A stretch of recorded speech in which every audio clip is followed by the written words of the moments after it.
First time ko abi nga diagnose ang amuning nga sakit. Diagnose nga cancer stage 2. Gin ko nila diri nga magpakimo. Asa karon nagkimo ko, cycle 9 ako. Libre siya kay nasulod ko sa G package kay wala gid kami makuhaan. Kada lakat ko diri pangita gid kami sang para pang pamasahin amon na pang pakarsang dasita.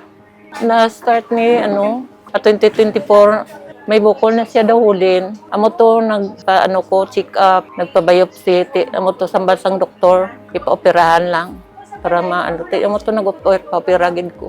Amo na ang bansang doktor kinanglan magpakimo kagid ma'am para madula tanan-tanan ang imo nga kung cancer cells niya bala ang alabilis. Ang first cycle ko abi ma'am nang masuka ka amo na siya. Way kagid gana magkaon ma'am pero karon okay man lang.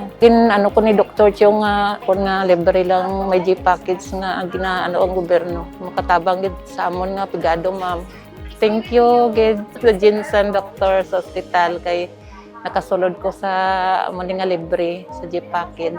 Kag sa mga nurse diri thank you gid kag kay Ma'am Jiki, kay Dr. Chong, tanan-tanan mga diri salamat gid sa ila. Thank you ma.